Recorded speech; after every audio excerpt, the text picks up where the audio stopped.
ఇందాక వీడియోలో మనం ఎలిమినేషన్స్ కోసం మాట్లాడుకున్నాం. డబుల్ ఎలిమినేషన్ అని చెప్పాను. సో 2 ఎలిమినేషన్లు, ఏ ఎలిమినేషన్ ఎవరు ఏ రోజు ఎలిమినేట్ అవుతారు అన్నది ఇప్పుడు చెప్తాను. అలాగే దాంతోపాటు ప్రోమో రిలీజ్ అయింది, ప్రోమో గురించి మాట్లాడుకుందాం. అలాగే దాంతోపాటు సాటర్డే రోజు నాగార్జున గారు ఎవరెవరికి ఎలాంటి కత్తులు తెన్సలు ఐసారు, కత్తులు మర్చిపోయా ఇచ్చారు, డీటెయిల్గా మాట్లాడుకుందాం. Let's start. హాయ్ ఫ్రెండ్స్, నా పేరు Anand, welcome to top. So ముందుగా మీరు చేయాల్సిన మరి వీడియో లైక్ చేసి చూడటం. మీరు లైక్ చేస్తుంటే ఖచ్చితంగా రీచ్ అవుతుంది. సో వీడియోని లైక్ చేసి చూడండి. కొత్తగా చూసేవాళ్ళు ఛానల్ సబ్స్క్రైబ్ చేసుకోండి.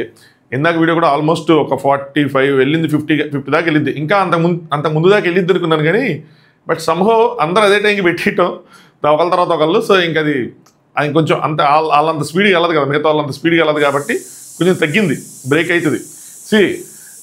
అందరికన్నా ముందు పెట్టింది మనమేనయ్యా, కొంచెం గుర్తించండి అయ్యా. దాన్ని డబుల్ ఎలిమినేషన్ కూడా పెట్టింది మనమే. దివ్య ఎలిమినేషన్ పెట్టాను. నేను పెట్టానా? నేను పెట్టలా, ఆగా. ఇది తెచ్చుకోవడానికి నేను చాలా కష్టపడుతున్నా చెప్పాలంటే. అసలు అవసరం లేదు. మన అనాలిసిస్, మన రివ్యూస్ ఇవి చాలా బలంగా ఉంటాయి నావి, నేను అనుకుంటాను అలాగా. సో చాలామంది అన్నమాట ప్రకారం చెప్తున్నా. కాకపోతే ఏంటంటే రీచ్ కోసం ఇంకా తప్పని తిప్పలు ఇలాంటివి పెడుతున్నప్పుడే ఎక్కువ మంది ఆడియన్స్కి మనం రీచ్ అవ్వగలుగుతున్నాం. వాళ్ళకి ఇలాంటి చెప్పినప్పుడు వాళ్ళు ఓకే వీడేదో అప్డేట్ ఇస్తున్నాడు అని చెప్పి చూసి తర్వాత వచ్చి మన అనాలిసిస్లు చూసినప్పుడు వావ్ బాగున్నాయి అని చెప్పి అలా అట్రాక్ట్ అవుతున్నారు. సో అలాగే ఇది ఒక పాత్. ఇక ఎందుకంటే ఎందుకు చెప్తున్నానంటే కొన్ని కామెంట్స్ ఏం చూసినప్పుడు ఇన్స్టాగ్రామ్లో పేర్లు చెప్పచ్చు కదా. సో పేర్లు చెప్తే డబ్బులు రావు అంటే 8 నిమిషాల వీడియోకి డబ్బులు రావు, పేర్లు ఇక్కడ చెప్పేస్తాడు యూట్యూబ్లో డబ్బులు రావు, ఇలాంటి కామెంట్లు చూసా. 8 నిమిషాల వీడియోకి నిజంగా డబ్బులు రావు, కోట్లు రావు, మామూలుగానే రావు. సో 8 minutes అనేది నార్మల్ వీడియో, దానికేం అంత డబ్బులు వచ్చావు. బట్ ఏంటంటే దానివల్ల రీచ్ వస్తుందని ఆ 2 పేర్లు నేను చెప్పేయచ్చు. 2 రీజన్స్ ఉన్నాయి. ఒకటి మిగతా వాళ్ళు కాపీ ఒకటి ముందు పెట్టేస్తున్నారు వీడియో, అలా జరిగింది ఇంతకుముందు, అందుకని ఒకసారి మధ్యలో ట్రిక్ కూడా ప్లే చేశా. రెండోది ఏంటి అంటే ఈ రీచ్ కోసమే, రీచ్ కోసం తప్పని తిప్పల్లాగే ఉన్నాయి ఇవన్నీ. ఇప్పటివరకు నేను ఈ సీజన్లో ఇదే మధ్యలో నుంచి చేయటమే నేను ఎంత that to prove A point అన్నట్టు. అంటే మనం కూడా తెచ్చుకోవాలి, లీక్స్ తెచ్చుకోగలము అని పాయింట్ ప్రూవ్ చేయడం కోసం అంతే. ఇట్స్ ఓకే, అవన్నీ ఇంకా పర్సనల్గా వెళ్ళిపోతున్నాయి. సో వీడియో లైక్ చేసి చూడండి. ఐ హోప్ మీకు అర్థమైంది అనుకుంటున్నాను, పాజిటివ్ వేలో నెగిటివ్ వేలో కాదు. అలాగే సబ్స్క్రైబ్ చేసుకోండి, ఎవరైనా చేసుకునే వాళ్ళు ఉంటే, కొత్తగా చూస్తున్న వాళ్ళు ఉంటే ఖచ్చితంగా సబ్స్క్రైబ్ చేసుకోండి. సరే, మ్యాటర్ ఏంటంటే ఫస్ట్ మనం ఎవరు ఎలిమినేట్ అయ్యారు సాటర్డే రోజు అంటే నిఖిల్ నాయర్ సాటర్డే రోజు ఎలిమినేట్ అయ్యాడు. ఇక్కడ ఒక 2 పాయింట్లు క్లియర్ చేస్తాను చూడండి. ఒకటి, నిఖిల్ నాయర్కి అందరికన్నా లీస్ట్ ఓట్స్ వచ్చినాయి. సో లీస్ట్ ఓట్స్ వచ్చిన వాళ్ళనే డైరెక్ట్గా ఒకరిని నాగార్జున గారు ఎలిమినేట్ చేశారు. సో నిఖిల్ సాటర్డే ఎపిసోడ్లో డైరెక్ట్గా ఎలిమినేట్ అయ్యాడు. ఇంకోటి ఏంటంటే చాలామంది అడిగిన క్వశ్చన్ నన్ను, సుమన్ కూడా డేంజర్ జోన్లో ఉన్నాడు అని చెప్పి చాలా మెసేజ్ వచ్చినాయి. నాకున్న ఇన్ఫర్మేషన్ చెప్తాను, ఎదుటి వాళ్ళు రైటా రాంగ్ అని నాకు తెలియదు. నేను రైట్ అని నేను నమ్ముతాను. సో నాకున్న ఇన్ఫర్మేషన్ నేను నమ్ముతాను. ఎవరు నమ్మాలి ఎవరు నమ్మద్దు, ఏది ఇన్ఫర్మేషన్ రైట్ ఏది రాంగ్ అవ్వచ్చు అనుకుంటారో అది మీ ఇష్టం. నాకున్న ఇన్ఫర్మేషన్ అయితే నిఖిల్ బాటంలో ఉన్నాడు, నిఖిల్ పైన గౌరవ్ ఉన్నాడు, గౌరవ్ పైన దివ్య ఉన్నారు, దివ్య పైన మిగతా వాళ్ళు. సో దివ్యకి, గౌరవ్కి, నిఖిల్కి చాలా అంటే చాలా ఓట్లు డిఫరెన్స్ ఉంటే చాలా తక్కువ. ముగ్గురు డేంజర్ జోన్లో ఉన్నట్టే. నాకున్న ఇన్ఫర్మేషన్ అయితే ఇది. సుమనానికి మంచి ఓటింగే ఉంది, సుమనాన్న పైనే ఉన్నాడు. డెమోన్కి బాగానే ఓటింగ్ పడింది, డెమోన్ పైన ఉన్నాడు. సో నాకు తెలిసిన ఇన్ఫర్మేషన్ అయితే ఇది. సో నేను రైట్ అవ్వచ్చు రాంగ్ అవ్వచ్చు, అది ఇంకా డిపెండ్స్ ఆన్ యూ. నేను నా సోర్స్ని నేను ట్రస్ట్ చేస్తాను కాబట్టి ఎంతవరకు మీరు తీసుకోగలరా అంతవరకు. సో తను రాంగ్ అయితే నేను రాంగ్ అయిపోయినట్టే ఆబ్వియస్గా. సో ఎన్ని ఇన్ఫర్మేషన్ అయితే ఇది నేను క్లియర్ చేస్తాను. నెక్స్ట్ రెండో పాయింట్, సండే ఎపిసోడ్ రోజు ఏదైనా డ్రామా జరిగిద్దా అంటే Bigg Boss team drama expect చేయట్లేదు. డ్రామా క్రియేట్ చేద్దామని చూస్తున్నారు, డ్రామా ఎక్స్పెక్ట్ చేయట్లేదు. అంటే గౌరవ్ సేవ్ అయిపోతాడు అన్న విధంగా ఏది లేదు. సో సండే రోజు కూడా ఒక ఎలిమినేషన్ ఉంది. ఆబ్వియస్గా ఇప్పటివరకు వాళ్ళు ఇంకోసారి తప్పులు చేయాలనుకోవట్లా. నాకు తెలిసింది చెప్తున్నా. ఏంటంటే కొద్దిగా ఏదైనా మారుస్తారేమో, ఈసారి ఎవరు ఎలిమినేట్ అవుతున్నారని రివీల్ చేయకుండా గోల్డెన్ బజర్ పవర్ యూజ్ చేస్తారేమో అని చెప్పి నేను అనుకున్నాను కదా. అలా ఏం చేయట్లా. ఎవరు ఎలిమినేట్ అవుతారో చెప్తారు, డేంజర్ జోన్లోకి ఇద్దరిని పెట్టి అది 7కి 7:30కి అవుతుంది మనకు తెలిసింది. గౌరవ్ని దివ్యాని పెడతారు మ్యాక్సిమం అనుకుంటున్నాను నేను. గౌరవ్ని దివ్యాని పెట్టినప్పుడు గౌరవ్ ఎలిమినేట్ అయిపోతాడని చెప్పి అప్పుడు ఆవిడ పవర్ వాడరా అని చెప్తారు, ఇదే లాస్ట్ ఛాన్స్ అని చెప్తారు. పవర్ వాడండి అని ఆవిడ అంటారు, ఎందుకంటే ఆడియన్స్ ఒకటి రెస్పెక్ట్ చేస్తానంటారు. సో పవర్ వాడండి అనేప్పటికీ ఆ గోల్డెన్ బజర్ ఏమవుతుందో స్టోర్ రూమ్లో పెట్టామంటారు మ్యాక్సిమం. నేను ఫస్ట్ ప్రిడిక్ట్ చేసింది. సో బిగ్ బాస్ టీం కూడా అదే ప్రిడిక్ట్ చేస్తున్నారు. సో ఆ విధంగా నిఖిల్తో పాటు గౌరవ్ కూడా సండే రోజు ఎలిమినేట్ అయిపోతాడు. సో డబుల్ ఎలిమినేషన్ వాళ్ళు ప్రిడిక్ట్ చేస్తున్నారు. ఇలాగే అవుతుందని అనుకుంటున్నారు. సో ఇదే అయిద్దని నేను అనుకుంటున్నా. అది మనకి 7:30 తర్వాత క్లియర్ కట్గా ఐడియా వస్తుంది. ఇప్పుడు ఎలా అయితే సాటర్డే ఎపిసోడ్ అయిపోయింది క్లియర్ కట్ ఐడియా వచ్చిందో. నెక్స్ట్ గౌరవ్ ఎలిమినేట్ అయిపోయిన సాటర్డే 2కి 2:30కి తెలిసింది కానీ ప్రోమోతో పాటు చెప్తామని చెప్పి ఆగా అంతే. అయితే మధ్యలో నిద్రయిస్తలేండి, అది వేరే విషయం. ఇప్పుడు మనం ప్రోమో గురించి మాట్లాడుకుందాం. ఇప్పటివరకు లైక్ చేయకపోతే లైక్ చేయండి. ఎవరికైనా మధ్యలో చిరాగ్గా ఉంటే భయ్యా లైక్ అడుగుతుందని చెప్పి ఫీల్ అవ్వద్దు ప్లీజ్. నాకు అది మీ గురించి ఆలోచించే మళ్ళీ మధ్యలో భయం వేస్తుంది. కానీ చాలామంది సజెస్ట్ చేశారు మధ్యలో లైక్ చేయండి, సబ్స్క్రైబ్ చేయమని అడగండి. సో దట్ పీపుల్ వాళ్ళు చూస్తా వాళ్ళకి మధ్యలో గుర్తొచ్చి చేస్తారని.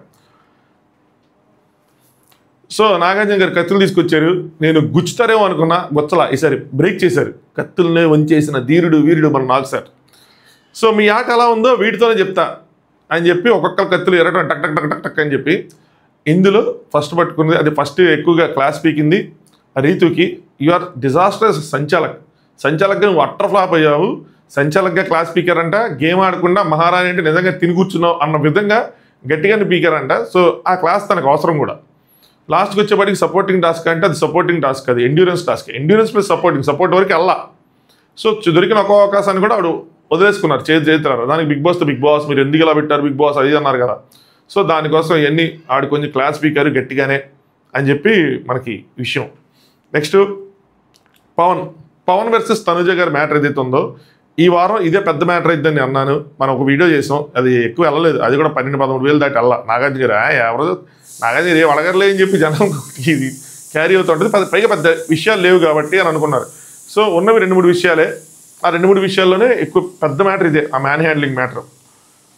పవన్ నీ మీద తనుజ కంప్లైంట్ చేయాల్సిన అవసరం ఎందుకు వచ్చింది అని చెప్పి డెమోన్తో స్టార్ట్ చేశారు దీన్ని. పవన్ కమాండ్ని ఫాలో అయ్యాను సార్, అంతకుమించి నేనేం చేయలేదు సార్. ఫుల్ భయపడతా ఉన్నాడు. ఆ ఫేస్ అవన్నీ టెన్షన్లో ఉన్నాడు. మనకి ఎక్స్ప్రెషన్స్ కొద్దిగా పాకో, అది ఫస్ట్ నుంచి మనం చూస్తుంది, బట్ టెన్షన్గా ఉన్నాడు. ఎందుకంటే మెయిన్ రీజన్ టెన్షన్, ఆల్రెడీ ఒక నింద మోసాడు, ఆల్రెడీ ఒకసారి మోకాల మీద కూర్చున్నాడు, ఆల్రెడీ ఒకసారి గేట్లు తెరిపించుకున్నాడు. అందుకని టెన్షన్ ఉంటుంది. అది అది అది ప్లే అయ్యేదాకా నాగార్జున చెప్పేదాకా ఎవరిది రైట్ ఎవరు రాంగ్ అన్నది వాళ్ళకి కూడా తెలియదు, భయపడుతూ ఉంటారు. ఆ భయం క్రిస్టల్ క్లియర్గా కనిపిస్తుంది. పవన్ కమాండే ఫాలో అయింది సార్. నాకు సార్ ఫోర్స్ పెట్టి తోయలేదా అని అడిగితే తోయలేదు సార్, నార్మల్గా ఎట్లాగే పదండి అని చెప్పి నార్మల్గా ఎలా అయితే అంటామో అలాగే అన్నాను సార్ అనగానే తనుజ ఆ డెమోన్ హ్యాండ్ కొంచెం ఫోర్స్గా నాకు అనిపించింది సార్ అని. ఫోర్స్గా అనిపించి ఉండొచ్చు, నేను డినై చేయను. మీరు చాలామంది ఆవిడ రైట్ కదా అది అని చెప్పి తనుజ గారి ఫ్యాన్స్ ఆ రోజు కామెంట్స్ కూడా చేశారు. కానీ there is a way to tell కదా. ఇప్పుడు కనీసం అది వేరే వ్యక్తి ఎవరైనా అనుకోండి, నేను చెప్పింది ఏంటంటే వేరే వ్యక్తి ఎవరైనా అలా చేస్తుంటే తను కొంచెం మ్యాన్ హ్యాండ్లింగ్ లాంటి పదాలు వాడినా ఓకే అనుకోవచ్చు. డెమోన్ తనకు తెలుసు, డెమోన్ తన ఫ్రెండ్, డెమోన్కి తనకి మంచి బాండింగ్ ఉంది. ఇంక అంత ఈజీగా జడ్జి చేసి అలాంటి పదాలు వాడేసినప్పుడు ఈ బాండింగ్లు ఈ ఫ్రెండ్షిప్లు ఇవన్నీ ఎందుకు అవసరం లేదు కదా. పైగా మేజర్గా అర్థం చేసుకోవాల్సింది ఏంటంటే ఆల్రెడీ తన మీద ఒక నింద పడింది కదా, అంత సీన్ క్రియేట్ అయింది కదా. మళ్ళీ ఒక ఆడపిల్లతో ఇంకొక ఆడపిల్లతో ఇట్లా ప్రవర్తించాడు అని అంటే తనకి ఎంత బ్యాడ్ అది అనేది ఆ పాయింట్ ఆఫ్ వ్యూలో ఆలోచించాలి కదా అట్లీస్ట్. నెక్స్ట్ పోనీ ఆ టైంకి ఏదో అనేసారు, కోపంలో అనేసారు, అక్కడ ఫోర్స్ వచ్చింది అనేసారు. తర్వాత కిచెన్ దగ్గర మాట్లాడుకున్నప్పుడు సరదాగా అన్నారని అక్కడ క్లోజ్ చేస్తున్నా బాగుండేది. అది ఎంత డ్రాగ్ అయింది విషయం, అది అక్కడ రాంగ్ అంటున్నాను నేను. సో డెమోన్ హ్యాండ్ కొంచెం ఫోర్స్గా నాకు అనిపించింది సార్. కూర్చుంటా కదా మ్యాన్ హ్యాండ్లింగ్ ఏంటి అని చెప్పి నేను వెంటనే అన్నాను. అనగానే తను పట్టుకొని నువ్వు ఇలా తను పట్టుకొని నన్ను ఇదేదో రాసుకున్నావా, తనే పట్టుకొని నువ్వు ఇలాగా అని చెప్పి అన్నావు. అదే డెమోనే దీన్ని మ్యాటర్ సాగదీశాడు అని చెప్పి తనే ల్యాగ్ చేశాడు.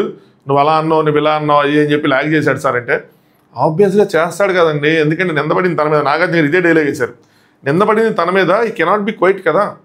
సో తను మూసుకొని ఉండలేడు కదా, నిందపడింది తన మీద. సో ఈ wants is to be clear, దాన్ని క్లియర్ చేసుకోవాలనుకుంటాడు అని చెప్పి వీడియో వేసి చూపించారు. సో జస్ట్ ఒకసారి 2 సార్లు అన్నట్టుంది. నిఖిల్ తర్వాత వచ్చి నిఖిల్ పట్టుకోవటం, నో మ్యాన్ హ్యాండ్లింగ్ అని చెప్పి ఆయన పట్టుకున్న తర్వాత మ్యాన్ హ్యాండ్లింగ్ ఏంటి అని అంటాం. దాని తర్వాత నాగార్జున గారు నిఖిల్ నీకేమనిపించింది అని చెప్పి నిఖిల్ని అడిగితే నిఖిల్ నేను వచ్చి అలా టచ్ చేస్తే దానికే మ్యాన్ హ్యాండ్లింగ్ అన్నారు సార్, నేను కూడా హట్ అయ్యాను. నిఖిల్ కూడా హట్ అయ్యాడంట.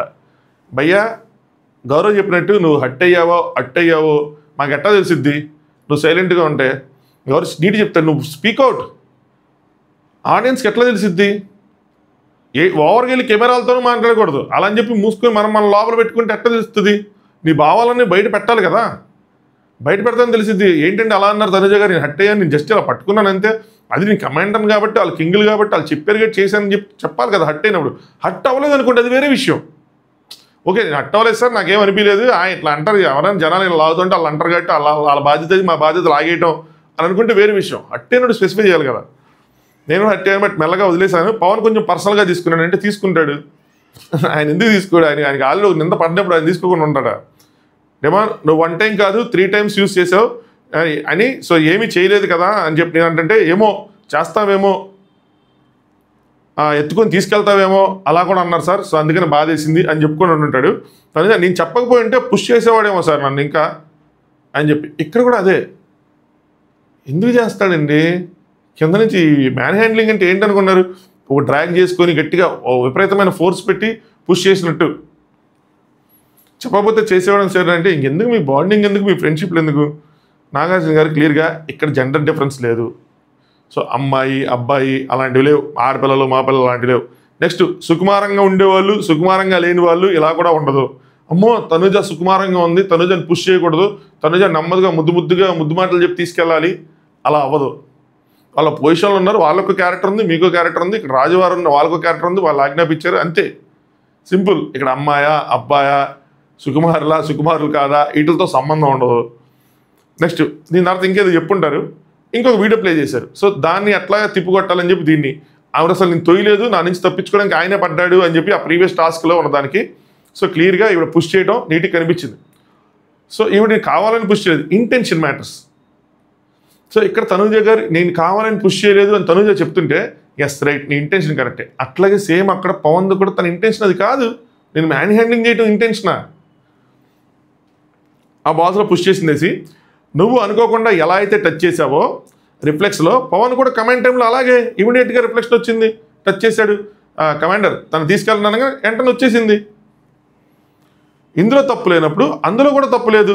సో ఇందులో నువ్వు తప్పు ఎత్తుక్కున్నావు అనుకో, నువ్వు నిజంగా ఇక్కడ పుష్ చేశాను కావాలని, నేను కూడా గేమ్లో పార్ట్గా చేశానంటే నీకు తప్పు అండి, అది కూడా తప్పు. అది తప్పు కాదు సార్, అది మామూలుగా జరిగిందంటే అది కూడా తప్పు కాదు.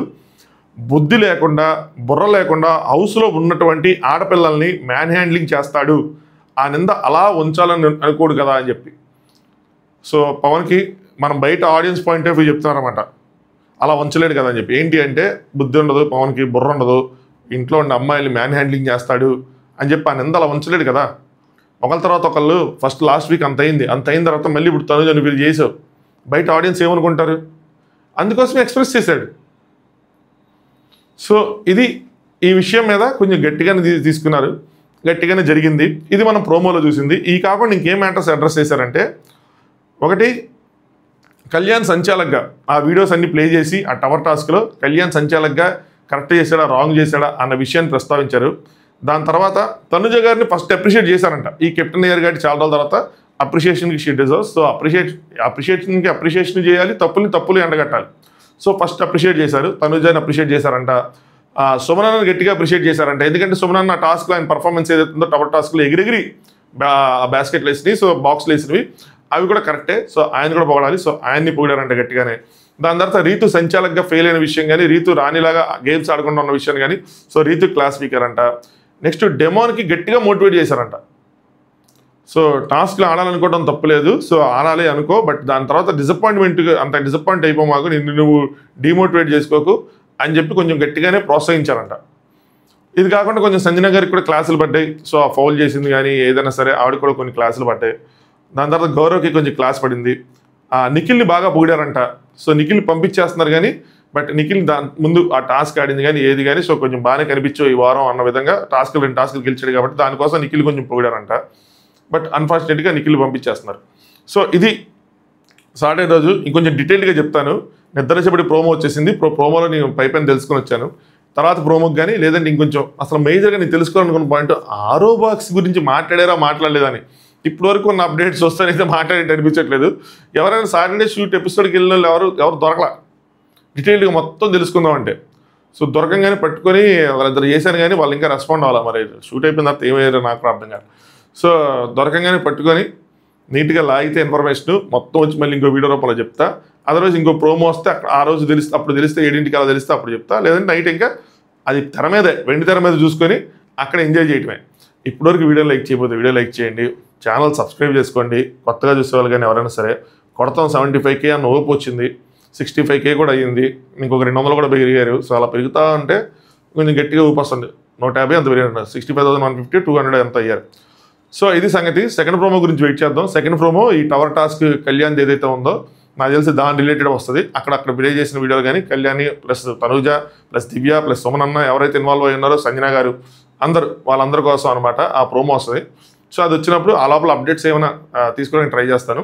తీసుకొని ఒకేసారి దాని గురించి మాట్లాడుకుందాం. 2 ఎలిమినేషన్లు అయితే కన్ఫామ్ ఖచ్చితంగా. ఒకటి నిఖిల్ దిరోజ్ జరిగిపోయింది, గౌరవ్ కూడా యాస్టీస్ జరిగింది. డ్రామా క్రియేట్ చేయడానికి ట్రై చేస్తారని డ్రామా ఏం జరగదు. ఆడి గురించి క్లియర్గా అర్థమైపోయింది తనూజ వాడదని చెప్పి. ప్యాటర్న్ చేంజ్ చేసి వాడేలా చేద్దామని వీళ్ళు అనుకోవట్లేదని ప్రెజెంట్ నాకున్న ఇన్ఫర్మేషన్ షూట్ జరుగుతుందో పక్కన. సో మ్యాక్సిమం గౌరవ్ కూడా వచ్చేస్తాడు, వీళ్ళిద్దరు కలిసి బజ్కి వెళ్తారు. సో బజ్ ఇంటర్వ్యూలు ఇంకా దాని తర్వాత ఎలిమినేషన్లు అవన్నీ ఉంటాయి. సో మాట్లాడదాం డీటెయిల్గా దాని తర్వాత సాయంత్రం. సో చలో, thanks for watching top news.